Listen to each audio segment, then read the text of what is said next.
Really a dominant performance from the Celtics after a hot Knicks start. If it wasn't for Mikal Bridges just being like an absolute laser off the catch, even over contests from three, Celtics probably win this game by 15, 20 points. And shout out to Mikal Bridges. He's shooting like 9% better from three this year than he did last year. It's every time he rises up, I just feel like it's going in this season. And that has been a big boost to the Knicks offense. But the Celtics, after getting off to a rough start, really played some great basketball down the stretch of this game to get a big win versus the Knicks. I thought Joe Mazzulla showed good patience with his game plan. Like, he had a couple of things early on. Like, he had Nimi Keita guarding Josh Hart and just sagging off in the paint. And Hart was burning him in the first quarter, like hitting threes and quick little drives and little mid-range jump shots. And it was not working for Boston early in the game. They were sending aggressive help on Karl Anthony Towns' drives and post-ups. As soon as he put the ball on the floor, there'd be swarming around him trying to turn him over and force him into bad misses. And that wasn't working for the first like quarter and a half. And the Knicks ended up leading by as much as 14 early in the game. Cat was scoring sometimes over double and triple teams. Josh Hart hitting shots. Jalen Brunson got off to a good start. Like, a lot of things went the Knicks' way early. And also Jaylen Brown, who had a fantastic game, which we're going to get into, but he got off to a rough start. And so the Knicks ended up getting off to that 14-point lead. But the Celtics just kept playing hard and they kept to their game plan. Like, Cat, the rest of the game, he had a nice box score game because he did a bunch of damage off the ball, like some offensive rebounds, a couple of like driving kick sequences where he just ended up wide open underneath the basket. And the Celtics ended up going centerless for the majority of this game, which ended up also benefiting Cat in some of those like dunker spot offensive rebound sequences. But as far as his one-on-ones went, or I should say his individual attacks, those ISOs and his post-ups, over the course of the game, he just kept trying to shoot through double teams, and he was turning the ball over and having some bad misses. And overall, I thought that their coverage in set half-court situations started to work pretty well against Cat. And then Josh Hart missed his last 3 threes, and over the final 3 quarters of the game was a minus 13. So the game plan there ended up working as time went on, albeit in some stretches without a center on the floor. But Jaylen Brown eventually found his footing, and he ended up having just a really, really nice shot creation game. Just completely picked apart the Knicks defense, mostly with methodical matchup attacking. Relentless attacking Jalen Brunson in action. Early in the game, the Knicks were willing to essentially concede that switch and let Jalen work against Jalen, and Jaylen Brown just bullied him.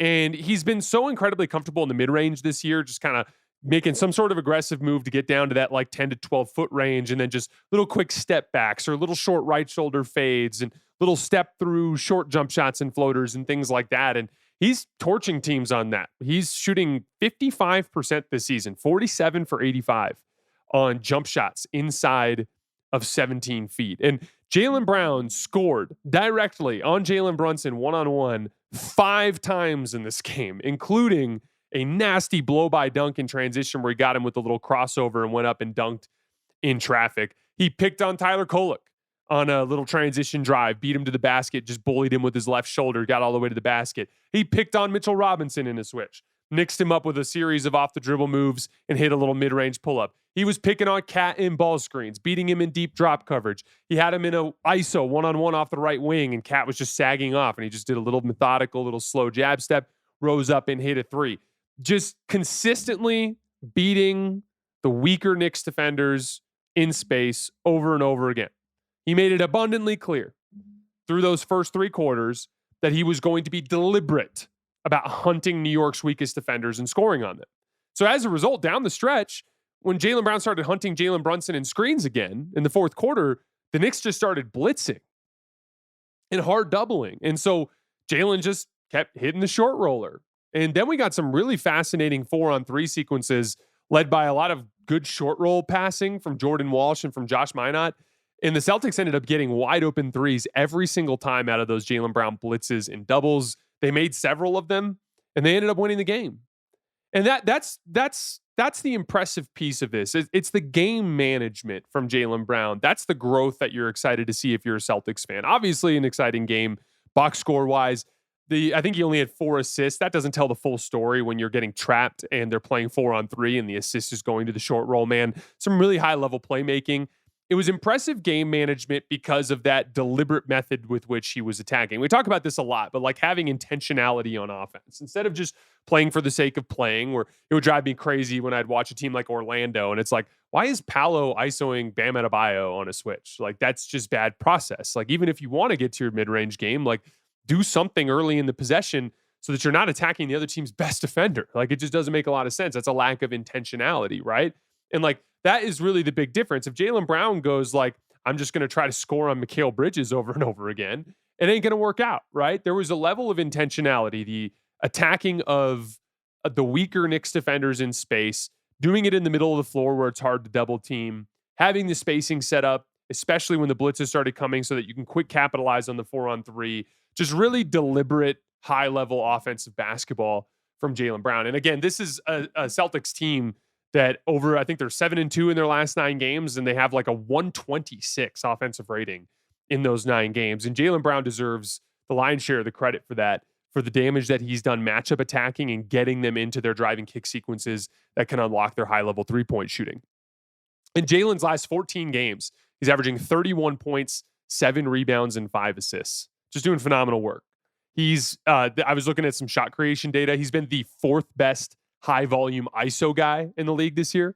There are 12 players in the NBA that have run at least 100 ISOs, including passes already. He's 4th on that list. Only Luka, Shea, and Julius Randle have been better. He's been getting just over 1.1 points per possession on ISOs, including passes, Jaylen Brown. Fueled again by that high-level shooting there in the mid-range. Derek White poured in another 22. You remember how like inefficient he was to start the season? He's 18 points per game in his last 8 games on 58% true shooting. So way more efficient than he was last year in this stretch, or I shouldn't say last year, to start the year. And that 18 points per game number is actually ahead of where he was last year in his scoring volume. So finally starting to kind of find his comfort in his more, high usage offensive role in this particular team construct. But I want to zoom in on the Celtics role player wings for a minute. Specifically Jordan Walsh, Josh Minott, and Hugo Gonzalez. So obviously their size, athleticism, and activity are vital to the Celtics because of their lack of a center rotation, right? Like Keita has been good for the Celtics this year, but it's been rough once you get past that. And so the Celtics have started to go a little bit more and more into centerless looks. They've run lineups without a center for 312 possessions this season, according to Cleaning the Glass. And they have a +9 net rating in those minutes without a center. All offense, by the way. They're scoring 135 points per 100 possessions in those centerless groups, just spacing the floor with tons of shooting and allowing Jaylen Brown to hunt matchups as they get the defense into rotation. The Celtics ended up playing centerless for 27 of the 48 minutes last night. So definitely something to keep an eye on with Boston as they're going to kind of lean into that more and more. And when you're small, that's going to dictate swarming, right? Like if you're smaller, you have to be faster and you've got to cover a lot of ground in rotation to feel bigger than you actually are by being able to like double a guy like Cat, sandwich rebound, do all these different kinds of things. And it just puts a lot of emphasis on covering ground, right? And like having athletes that play hard, that's the way that you get this done, right? And again, like the Celtics have not been necessarily winning games with defense, but you have to get a certain number of stops to win games, and those guys deserve a lot of credit for that. Like they're getting major on ball assignments. Jordan Walsh saw a ton of Brunson in this game and did phenomenal work, played him into an inefficient shooting night. The swarming of Cat in like help and double team situations, rotating out to shooters off of it. That is a lot of those role player wings doing the work. And most importantly, I want to actually move to the other end of the floor here. Those guys are killing teams on the offensive glass. Just those 3 guys, Jordan Walsh and Hugo Gonzalez and Josh Minott, had 8 offensive rebounds last night just between the 3 of them. They had 12 points just on easy little putbacks. It was literally the difference in the game last night.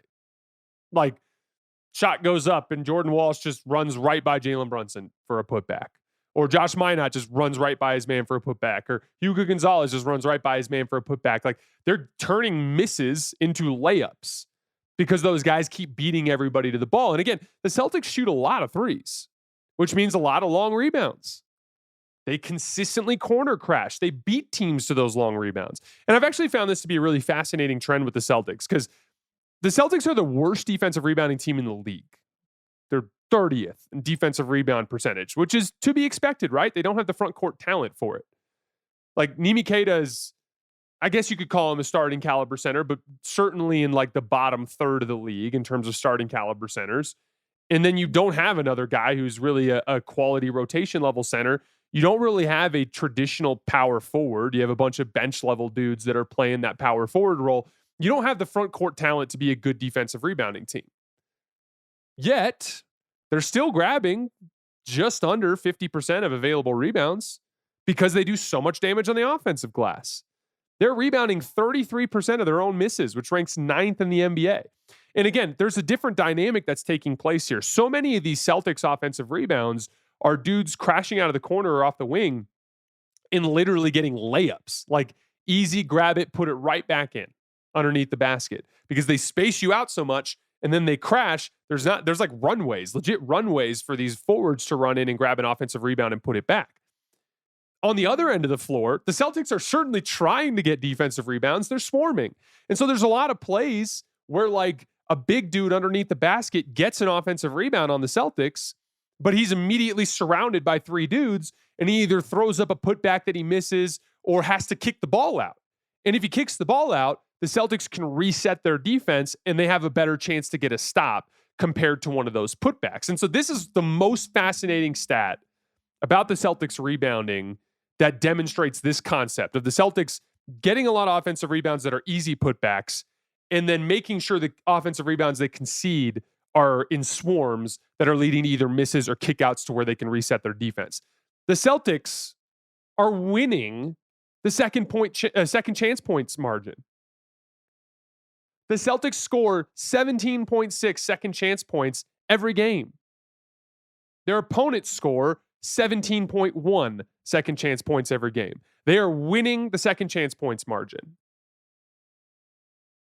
It's unbelievable to me. It's such a fascinating like little bit of basketball like margin play. And I want to shout out Joe Mazzulla on this because like you're sitting there and you're trying to determine how you're going to win basketball games and how to construct lineups and you know obviously every team it's you know in the same way that in the NFL you're looking at like offense, defense, special teams and limiting turnovers. Similarly in the NBA you're looking at like your half court offense, your half court defense, your transition defense, and you're looking at margins. Are we going to do damage as a force turnovers, get out in transition kind of team? Are we going to do damage on the offensive glass? Are we going to do damage by, you know, winning the free throw margin, by not fouling and by getting to the foul line a lot? Like there's all these like different little margins you're looking to hunt. And if you were the Celtics coming into the season, and if you're a Celtics fan and I just went up to you and I was like, you guys are going to literally win the second chance points battle this year. None of you would have believed me because they don't have the front court talent to be a good defensive rebounding team. And they're getting destroyed on the defensive glass. Like it's a problem. And yet they're turning that into something in their favor by having these high motor wings that are consistently crashing and capitalizing on the attention that their stars draw. And they're getting these runways to just grab the ball and put it right back up in the basket. It's a really fascinating trend. And again, like just shout out to Joe Mazzulla for that. Again, the Celtics 7-2 in their last 9 games. Number 1 offense in the NBA in that span of 126 offensive rating. Just some really impressive work from them.